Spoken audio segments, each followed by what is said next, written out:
ಪಾಪವ ಕಳೆಯೋ ಪರಮ ಪಾವನ ಮಂಗಳವಾಸ.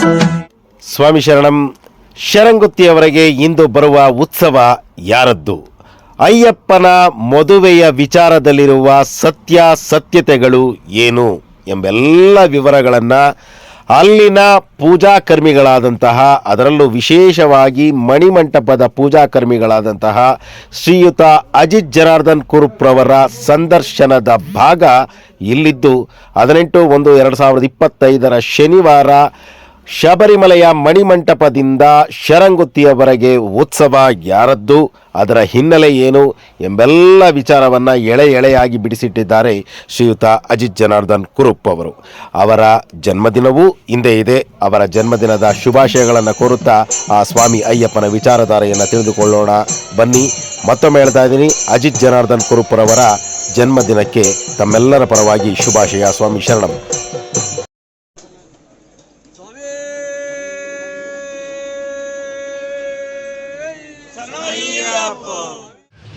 ಸ್ವಾಮಿಯೇ ಶರಣಮಯ್ಯಪ್ಪ.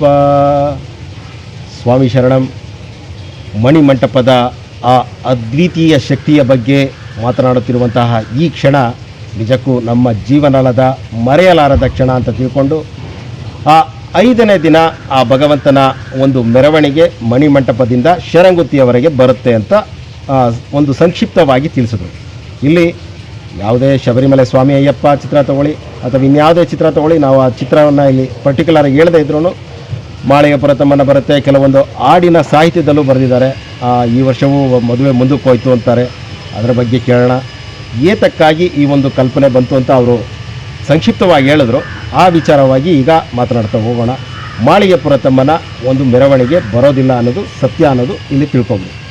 ಸ್ವಾಮಿ ಶರಣ ಸ್ವಾಮಿ ಅಂಜಾದ ನಾಳು ಅಂದ ஒரு திருவாபரண பூஷித்தனாகி அந்த சுவாமியை ஒரு இது எழுதி வருது மெரவணிகை ஊர்வலம் வருது. இப்போ மாளிகை புறத்தம்மனை ஐயப்பா ஒரு திருமணம் பண்ணிக்கிறாங்கன்னு ஒரு ரொம்ப பேர் நம்பிக்கிறாங்க. இப்போது கன்னிசாமிங்க அந்த வீட்டில் எடுத்துகிட்டு போய் இப்போ இந்த வருஷம் வரல பார்க்குறாங்கன்ட்டு அந்த பற்றி.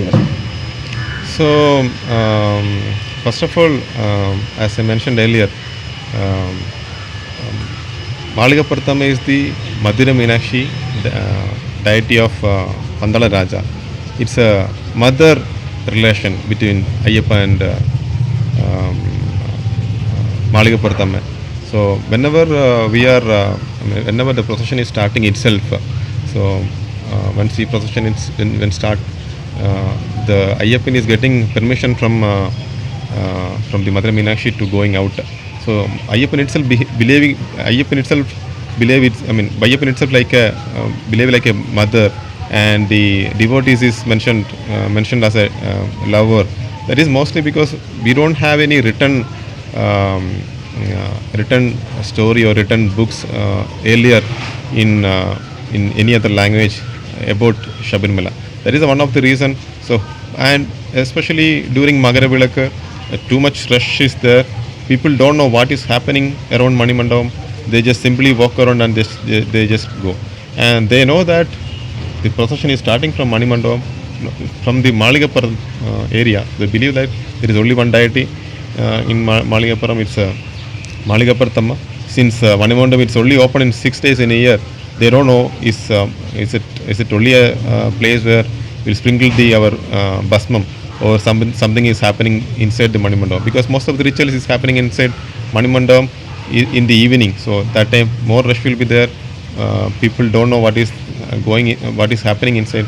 That is the main reason nowadays, especially last maybe 60 years, people are not understand the importance of Manimandapam and the story itself, like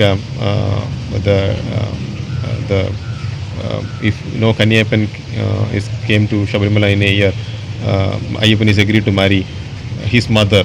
So what a wrong conception that we are trying to spread to our next generation. So yeah. So one more thing, why it's the place itself called Maligapuram and Amman is called Maligapurathamman. I mentioned earlier, Pandala Raja is representative is coming on 3rd day, and he is staying temporary shelter or a maliga, or we called as a palace that behind Manimandapam. Just one more thing on this. He in when he was ruling that country or Pandala Rajyam, that time he can easily stay in a good place where or Sannidhanam or somewhere where he'll be more secure. But whenever he comes to Shabarimala, he is staying just behind the Manimandapam, where he wants to see his son whenever he is opening his door, or when he has to be stay with his son whenever he comes to Shabarimala. So in Malayalam, the Rajamandapam or the palace is called as Maliga in Malayalam translation, and I think in Tamil also it's same. So in Kerala, so most of the diet, I'm not sure about other states. Most of these states, the temple deity used to call along with the local name or the area name. So example like Amman in Chotanikara we called as Chotanikara Amman. Amman in Kodungalur we called as Kodungalur Amma. Or Vishnu in Guruvayur we called as Guruvayurappan. So like that, so deity near to the Maliga where Pandala Raja is staying. So that is that Amman itself started calling us Maliga Partamman. It's Amman near surroundings to the Maliga. Yeah. So and one more thing I just wanted to add on this, on the procession. Whenever all the procession, including fifth day, we will consider the fourth day. Whatever procession is coming from Manimandapam, it's coming back. We will be having drums and other things. It's part of festival mood. And except the fifth day while going to Sharanguti, we will be having a drums and light while going to Sharanguti. But while returning to Sharanguti to Manimandapam, there is no light, there is no drums. So people believe that people thought like, okay, since this old Maliga Partamman love story, they thought, okay, because of marriage is not happening, because Kanya Ayyappan sir came, so Maliga Partamma becomes sad and she is coming back to Maligapuram temple premises without drums and lighting. So actual truth is the festival itself called as Magaravilakku festival. That festival is only on 5 days in a year. The fifth day is the festival is going to end. Once the festival is going to end, it's a symbol. There's no need any drums and other things, right? The Ayyappan is coming back to Manimandapam since his festival itself over. That is a symbolic representation of the festival is getting over. ಸ್ವಾಮಿ ಶರಣಂ. ಬಹಳ ಸುದೀರ್ಘವಾಗಿ ಆ ಮಣಿಮಂಟಪದ ಆ ಮಾಳಿಗೆ ಪುರತಮ್ಮನ ವಿಚಾರವನ್ನು ತಿಳಿಸಿದರು. ಕಳೆದ ಎಪಿಸೋಡ್ನಲ್ಲಿ ಸ್ವಾಮಿಗಳು ಹೇಳಿದ ವಿಚಾರವನ್ನು ಒಂದು ನಾವು ಹೇಳಲಿಕ್ಕೆ ಮರೆತು ಅದರಿಂದ ಕ್ಷಮೆ ಯಾಚಿಸ್ತೀವಿ. ಪುರಾತನ ಕಾಲದಲ್ಲಿ ಅಂದರೆ ಬಹಳ ಹಿಂದೆ ಆ ಸ್ವಾಮಿಗಳು ಗುರುಸ್ವಾಮಿಗಳನ್ನು ಹೊರತುಪಡಿಸಿ ಯಾತ್ರೆಯನ್ನು ಮಾಡ್ತಾರೇ ಇರಲಿಲ್ಲ. ಅವ್ರಿಗೆ ಎಲ್ಲ ವಿಚಾರ ಗೊತ್ತಿತ್ತು, ಗುರುಸ್ವಾಮಿಗಳು ತಿಳಿಸ್ತಾ ಇದ್ದರು. ಈಗ ಒಂದು ಯಾತ್ರೆ ಅನ್ನೋದಕ್ಕಿಂತ ಒಂದು ಪಿಕ್ನಿಕ್ ಆಗಿಬಿಟ್ಟಿದೆ. ಹೋಗ್ತಾರೆ, ಶಬರಿಮಲೆ ಜ್ಯೋತಿಯನ್ನು ಕಾಣ್ತಾರೆ, ಬರ್ತಾರೆ, ಅಲ್ಲಿ ಏನೇನಿದೆ ಅಂತ ತಿಳ್ಕೊಳ್ಳಿಕ್ಕೆ ಗುರುಸ್ವಾಮಿಗಳ ಜೊತೆನೂ ಹೋಗಲ್ಲ. ಅದು ಒಂಥರ ಇದಾಗ್ತಾ ಇದೆ. ಅದರಿಂದ ಈ ವಿಚಾರ ಮಿಸ್ಅಂಡರ್ಸ್ಟ್ಯಾಂಡ್ ಆಗಿದೆ ಅನ್ನೋದನ್ನು ತಿಳಿಸಿದ್ರು. ಆ ವಿಚಾರವನ್ನು ತಿಳಿಸಿ, ತನ್ನ ತಾಯಿಯನ್ನು ಯಾರಾದರೂ ವರಿಸುವವರು ನಮ್ಮ ಆ ಒಂದು ಸಂಸ್ಕೃತಿ, ನಮ್ಮ ಸನ್ನಡತೆಯೇ ಬರುತ್ತಾ ಅಂತ ನಾವು ಪ್ರಶ್ನೆ ಹಾಕ್ಕೊಂಡ್ರೆ, ಆ ಮಾಳಿಗೆ ಪುರತಮ್ಮನ ಮತ್ತು ಅಯ್ಯಪ್ಪನ ಸಂಬಂಧ, ಆ ಒಂದು ವಿವಾಹದ ಕಲ್ಪನೆಯೇ ದೂರ ಆಗುತ್ತೆ ಅನ್ನೋದು ಸತ್ಯ. ಏಕೆಂದರೆ ಆ ಪಂದಳ ರಾಜವಂಶದ ಕುಲದೈವವಾಗಿ ಆ ಒಂದು ಏನು ಮಧುರೆ ಮೀನಾಕ್ಷಿಯ ಪ್ರತಿರೂಪವಾಗಿ ಆ ಮಾಳಿಗೆ ಪುರತಮ್ಮನ ಒಂದು ಆಲಯ ಅಲ್ಲಿ. ಏತಕ್ಕಾಗಿ ಆ ಮಾಳಿಗೆ ಪುರತಮ್ಮ ಅಂತಲೇ ಕರೀತಾರೆ ಆ ತಾಯಿಗೆ, ಬೇರೆ ದೇವಿ ಹೆಸರನ್ನು ಮೀನಾಕ್ಷಿ ಅಂತಲೇ ಕರಿಬೋದಾಗಿತ್ತಲ್ಲ ಎಂಬ ಪ್ರಶ್ನೆಗೆ ಉತ್ತರವನ್ನು ಕೂಡ ಅವ್ರು ಹೇಳಿದ್ರು. ಆ ಮಣಿಮಂಟಪದ ಹಿಂಭಾಗದಲ್ಲಿ ಒಂದು ಶೆಲ್ಟರನ್ನು ಹಾಕ್ಕೊಂಡು ಆ ಒಂದು ಮಗನ ಉತ್ಸವವನ್ನು ನೋಡಲು ಆ ಪಂದಳ ರಾಜರು ಬರ್ತಾಯಿದ್ರು. ಆಗ ಅದನ್ನು ಮಲಯಾಳಂನಲ್ಲಿ ಮಾಳಿಗ ಅಂತ ಕರೀತಾರೆ, ತಮಿಳಲ್ಲೂ ಅದೇ ರೀತಿ ಕರೀತಾರೆ, ಮಲಯಾಳಂನಲ್ಲೂ ಅದೇ ಕರೀತಾರೆ.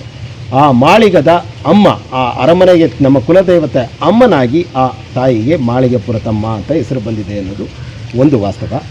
ಮತ್ತು ಬಹುಮುಖ್ಯವಾಗಿ ನಾನು ಅವರನ್ನು ಪ್ರಶ್ನೆ ಕೇಳೋಕ್ಕೆ ಮೊದಲೇ ಆ ದೇವರೇ ವರ ಕೊಟ್ಟಂತೆ ಎಲ್ಲ ಒಂದು ತಾಳ ಮೇಳದ ಸದ್ದಿನೊಂದಿಗೆ 4 ದಿನಗಳು ಕೂಡ ಆ ಒಂದು ಮೆರವಣಿಗೆ 18 ಮೆಟ್ಲವರೆಗೆ ಬರುತ್ತೆ. 5ನೇ ದಿನ ಕೂಡ ತಾಳ ಮೇಳ ಸದ್ದು ಮತ್ತು ದೀಪದ ಒಂದು ಬೆಳಕಿನಲ್ಲಿ ಬರ್ತಾ ಇದೆ. ಅದನ್ನೆಲ್ಲ ತಾಳ ಮೇಳದ ಸದ್ದನ್ನು ನಿಲ್ಲಿಸಿ ಆ ದೀಪವನ್ನು ಆರಿಸಿ ಏತಕ್ಕಾಗಿ ಮೆರವಣಿಗೆ ಬರುತ್ತೆ. ಆ ಒಂದು ಕಲ್ಪನೆಯಲ್ಲೂ ನಮ್ಮ ಸ್ವಾಮಿಗಳು ತಪ್ಪಾಗಿ ಅರ್ಥೈಸ್ಕೊಂಡಿದ್ದಾರೆ. ಮಾಳಿಗೆ ಪ್ರಥಮನ ಉತ್ಸವ ಬರುತ್ತೆ, ಆ ಕನ್ನಿ ಸ್ವಾಮಿ ಬಾಣ ಚುಚ್ಚಿರೋದು ನೋಡ್ಬಿಟ್ಟು ಈ ವರ್ಷವೂ ನನ್ನ ಮದುವೆ ಮುಂದಕ್ಕೆ ಹೋಯಿತು, ಅದಕ್ಕಾಗಿ ಈ ತಾಳಮೇಳ ಸದ್ದು ಏನು ಬೇಡ, ಈ ಜ್ಯೋತಿನೂ ಬೇಡ ಅಂತ ಬೇಸರದಿಂದ ಹಿಂತಿರುಗ್ತಾರೆ ಅಂತ ಒಂದು ಭಾವನೆಯಲ್ಲಿ ಹೋಗ್ತಾ ಇದ್ದಾರೆ ಅಂತ ತಿಳ್ಕೊಂಡಿದ್ದಾರೆ. ಅದು ಸತ್ಯಕ್ಕೆ ದೂರವಾದ. ಏತಕ್ಕಾಗಿ ಆ ತಾಳಮೇಳ ಸದ್ದುಗಳು ನಿಲ್ಲಿಸ್ತಾರೆ, ದೀಪವನ್ನು ಆರಿಸ್ತಾರೆ ಅಂದರೆ ಶಬರಿಮಲೆ ಅಂದರೆ ಆ ಮಕರ ಜ್ಯೋತಿಯಿಂದ ಪ್ರಾರಂಭವಾಗುತ್ತಿದ್ದಂತಹ ಉತ್ಸವವೇ ಅನಾದಿ ಕಾಲದಿಂದಲೂ ನಡ್ಕೊಂಡ್ಬಂದು ಕಾಲಾನಂತರ ಈಗ ಮಾಸ ಪೂಜೆವರೆಗೂ ನಾವು ಬಂದಿದ್ದೀವಿ. ಆ ಮಕರ ಜ್ಯೋತಿಯ ಉತ್ಸವ ಕೊನೆಯಾಯಿತು ಅನ್ನೋ ಒಂದು ಸೂಚನೆಯನ್ನು ನೀಡುವುದಕ್ಕೋಸ್ಕರ ಆ ಸ್ವಾಮಿ ಅಯ್ಯಪ್ಪನ ಉತ್ಸವ ಶರಂಗುತ್ತಿಯವರೆಗೆ ಬಂದು ಆ ನಂತರ ಮತ್ತೆ ಮಣಿಮಂಟಪಕ್ಕೆ ಹಿಂತಿರುಗುತ್ತೆ.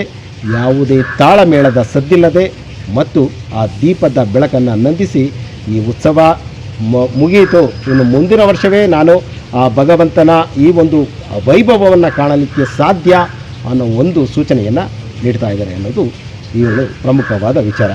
ಇನ್ನು ಯಾರೇ ಕೂಡ ಶಬರಿಮಲೆಯನ್ನು ಯಾತ್ರೆಯನ್ನು ಮಾಡಿದಾಗ ನಮ್ಮ ಸ್ವಾಮಿಗಳು ಹೇಳದಂತೆ ಓದ್ವಾ ಬಂದ್ವಾ, ಮತ್ತು ಕೆಲವೊಬ್ಬರು ಭಾಳಷ್ಟು ತಪ್ಪುಗಳನ್ನು ಮಾಡ್ತಾ ಇದ್ದಾರೆ. ಆ ತಪ್ಪುಗಳನ್ನು ತಿದ್ದುಕೊಳ್ಳಲು ಅವರ ಬಾಯಿಂದಲೇ ತಿಳಿಸೋಣ. ಇದು ಆ ಮಾಳಿಗೆ ಪುರತಮ್ಮನ ವಿಚಾರದಲ್ಲಿ, ಆ ಮಣಿಮಂಟಪದ ವಿಚಾರದಲ್ಲಿ. ಆ மெரவணிಗೆ ಬಂದ ನಂತರ ಏನಾಗುತ್ತೆ ಅನ್ನೋದನ್ನು ಈ 5ನೇ ಎಪಿಸೋಡಲ್ಲಿ ಕೇಳೋಣ. ಸ್ವಾಮಿ, இப்போ 5வது நாள் ஊர்வலம் வந்து எது சவுண்ட் இல்லாத வரும், வந்த மேலே என்ன பண்ணுறீங்க? It's same as earlier, like once the procession is back, will be Nivedyam will be offering to Ayyappan, and the poster Kalam will be erasing. After we'll be giving Nivedyam to devotees along with Mahanivedyam. That by 5th day itself, the both Kalam Prasadam and Mahanivedyam will be ending. ಸ್ವಾಮಿ ಶರಣಂ. ಶಬರಿಮಲೆಯಲ್ಲಿ ಆ ಸ್ವಾಮಿ ಅಯ್ಯಪ್ಪನ ತುಪ್ಪದ ಅಭಿಷೇಕದ ಪ್ರಸಾದ ನಾವೆಷ್ಟು ಪರಮ ಪವಿತ್ರ ಅಂದ್ಕೊಂಡಿದ್ದೀವಿ, ಅದರಷ್ಟೇ ಪವಿತ್ರತೆ ಈ ಒಂದು ಆ ಕಲಂಬೆಳಕಿನ ಆ ಒಂದು ಬಣ್ಣದ ಆ ಪುಡಿಗಳಲ್ಲಿದೆ. ಮತ್ತು ಮಹಾನೈವೇದ್ಯ ಅಂತ ಕೇಳಿದ್ರು. ಆ ನೈವೇದ್ಯದಲ್ಲಿ ಏನನ್ನು ಬಳಸ್ತಾರೆ, ಆ ನೈವೇದ್ಯಕ್ಕೆ ಏನಂತ ಕರೀತಾರೆ ಅನ್ನೋದನ್ನು ಈಗ ಅವರನ್ನೇ ಕೇಳೋಣ. ಸ್ವಾಮಿ, ಇದು 5 நாள் ನೈವೇದ್ಯ பண்ணி சாமிக்கு அர்ப்பணிக்கணும். என்னென்ன போட்டு நைவேத்தியம் பண்ணுறீங்க, அதுக்கு என்ன பேர் இருக்கா? So yeah, it's all, as I mentioned earlier, it's all from all the items for the Mahanivedyam is taken from it's offered from the Pandalam royal family. Whatever puja inside, whatever items that we are using inside Manimandam, it's all the rites actually all given from the Pandalam palace, including the ideal that we are mentioned as a Tidamba. So in Mahanivedyam we used to have this one dates and dry grapes, nuts, then ghee and honey. It's all kind of mix. So many other mixes are there. ಯಾರಿಗೆ ಆ ಭಾಗ್ಯ ಸಿಗುತ್ತೋ ಗೊತ್ತಿಲ್ಲ, ಆದರೆ ಅದನ್ನು ಪಡೆದವರೇ ಪುಣ್ಯವಂತರು ಇಷ್ಟು ದಿನ. ಆದರೆ ಮುಂದಿನ ದಿನಗಳಲ್ಲಿ ಆ ಮಹಾಪ್ರಸಾದ ಎಲ್ರಿಗೂ ದೊರಕುವಂಥ, ಮತ್ತು ಈ 6 ದಿನಗಳು ಆ ಭಗವಂತನ ಸನ್ನಿಧಾನದಲ್ಲಿ ಹೆಚ್ಚು ಜನರು ಬರಬೇಕು. ಆ ಯಾತ್ರೆ, ಆ ಸೊಬಗನ್ನು, ಆ ವೈಭವವನ್ನು, ಆ ಭಗವಂತನನ್ನು ಈ ರೂಪದಲ್ಲೂ ಕಂಡು ಪುನೀತರಾಗಿ ತಾವುಗಳೆಲ್ಲ ಆ ಒಂದು ಭಗವಂತನ ವರಪ್ರಸಾದವನ್ನು ಪಡಿಬೇಕು ಅನ್ನೋ ಒಂದು ಕಾರಣದಿಂದ ಈ ಒಂದು ಪ್ರಶ್ನೆಯನ್ನು ಅವ್ರನ್ನ ಕೇಳಿದೆ. ಪ್ರಮುಖವಾಗಿ ಅವರು ಏನು ಹೇಳಿದ್ರು ಅಂದರೆ, ಒಣ ದ್ರಾಕ್ಷಿ ಮತ್ತು ಇನ್ನಿತರ ಒಂದು ಡ್ರೈ ಫ್ರೂಟ್ಸ್ಗಳನ್ನು ಬಳಸಿ ಆ ಪ್ರಸಾದವನ್ನು ಮಾಡಿ, ಆ ನೈವೇದ್ಯವನ್ನು ಮಾಡಿ, ಆ ನಂತರ ಆ ಪ್ರಸಾದವನ್ನು ಅಲ್ಲಿರುವಂಥ ಭಕ್ತಾದಿಗಳಿಗೆ ವಿತರಿಸ್ತಾರೆ. ಏತಕ್ಕಾಗಿ ಅವರು ಇದು ಬರ್ತಾರೆ ಅದಂದರು, ಇದೇ ರೀತಿ 5 ದಿನಗಳ ಉತ್ಸವ ಮುಗಿಯುತ್ತೆ. ಇಲ್ಲಿಗೆ ಆ ಉತ್ಸವ ಮುಗೀತಾ, ಇನ್ನೇನಾದರೂ ಮುಂದೆ ಇದೆಯಾ ಅನ್ನೋದನ್ನು ಈಗ ಅವ್ರನ್ನ ಕೇಳೋಣ. ಸ್ವಾಮಿ, 5 நாள் இது மணிமண்டபத்தில் ஆச்சு. இப்போது உற்சவமும் முடிஞ்சிச்சு. அடுத்தது எல்லாரும் இதில் கோயிலில் இந்த yeah. So 5th day is the last day of procession, and the Kalam Eduthu drawing of Ayyappan posters will be ending by 5th day. and sixth day is the final day of Manimandapam Puja. It's called as Guruti Puja. That is performing in front of Manimandapam. ಸ್ವಾಮಿ ಶರಣಂ. ಆ 5 ದಿನಗಳ ವಿಚಾರವನ್ನು ಈ 4 ಎಪಿಸೋಡ್ನಲ್ಲಿ ತಿಳ್ಕೊಂಡು, ಈಗ ಪ್ರಮುಖವಾಗಿ ಗುರುತಿ ಅಂದರೆ ಭಾಳಷ್ಟು ಚೊಟ್ಟಾಣಿಕೆರೆ ದೇವಿ ದೇವಾಲಯಕ್ಕೆ ಹೋದವ್ರಿಗೆ ಗೊತ್ತಿರುತ್ತೆ. ದೇವಿ ದೇವಾಲಯಗಳಲ್ಲೇ ಈ ಗುರುತಿ ಪೂಜೆಯನ್ನು ಮಾಡೋದು. ಏತಕ್ಕಾಗಿ ಶಬರಿಮಲೆಯಲ್ಲಿ ಗುರುತಿ ಮಾಡ್ತಾರೆ, ಗುರುತಿ ಅಂದರೆ ಏನು ಅನ್ನೋದನ್ನು ಈ ಒಂದು ಮುಂದಿನ ಎಪಿಸೋಡ್ನಲ್ಲಿ ತಿಳ್ಕೊಳ್ಳೋಣ. ಅಲ್ಲಿವರೆಗೂ ಈ ನಿಮ್ಮ VSS ಮೀಡಿಯಾ ಆನ್ಲೈನ್ ಚಾನಲ್ನ ಇಷ್ಟು ವಿಚಾರಗಳನ್ನು ತಾವು ತಿಳಿದುಕೊಂಡಿದ್ದಷ್ಟೇ ಅಲ್ಲ, ತಾವು ಮತ್ತಷ್ಟು ಜನಗಳಿಗೆ ಇದನ್ನು ಹಂಚಬೇಕು. ಎಲ್ಲರೂ ಕೂಡ ಒಂದು ಸುಭಿಕ್ಷೆಯಿಂದ ಆ ಭಗವಂತನನ್ನು ಕಂಡಾಗ ಆ ಶಬರಿಮಲೆ ಅಂದರೆ ಏನು ಅನ್ನೋದನ್ನು ತಿಳ್ಕೋಬೇಕು ಅನ್ನೋ ಒಂದು ಕಾರಣಕ್ಕಾಗಿ ಈ ಸ್ವಾಮಿಗಳು ನಮಗೆ ಇಷ್ಟು ಸಮಯಾವಕಾಶ ಕೊಟ್ಟಿದ್ದಾರೆ ಅಂದರೆ ಅದರ ಮೌಲ್ಯ ಬಹಳಷ್ಟಿದೆ. ಅದನ್ನು ಅರ್ಥೈಸ್ಕೊಳ್ಬೇಕು ಅಂದರೆ ತಾವು ಇದನ್ನು ತಿಳ್ಕೊಂಡಿದ್ದನ್ನು ಬೇರೆಯವ್ರಿಗೆ ತಿಳಿಸಿ, ಯಾರಿಗೇ ಆಗಲಿ ಆ ಒಂದು ಕ್ಷೇತ್ರಕ್ಕೆ ಹೋಗಿ ಅಲ್ಲಿ ಅವ್ರಿಗೆ ಯಾವುದೋ ಒಂದು ಸಮಸ್ಯೆಯಿಂದ ನಿವಾರಣೆ ಆಗಿ ಅವರು ಜೀವನದಲ್ಲಿ ನೆಮ್ಮದಿಯಿದ್ದಾರೆ ಅಂದರೆ ಆ ಫಲ ನಿಮಗೆ ಸಿಗುತ್ತೆ. ಅದಕ್ಕಾಗಿ ಅವರು ಇಷ್ಟು ಅವರ ಒಂದು ಕೆಲಸ ಕಾರ್ಯಗಳನ್ನು ಬಿಟ್ಟು ನಮ್ಗೆ ತಿಳಿಸ್ಕೊಳ್ತಾ ಇದ್ದಾರೆ. ಆ ಗುರುತಿಯ ವಿಶೇಷತೆ ಏನು, ಆ ಗುರುತಿ ಅಂದರೆ ಏನು ಎಂಬುದನ್ನು ಮುಂದಿನ ಎಪಿಸೋಡ್ನಲ್ಲಿ ತಿಳಿಸ್ತೀವಿ. ಸ್ವಾಮಿ ಶರಣಂ. ಸ್ವಾಮಿಯೇ ಶರಣಮಯ್ಯಪ್ಪ.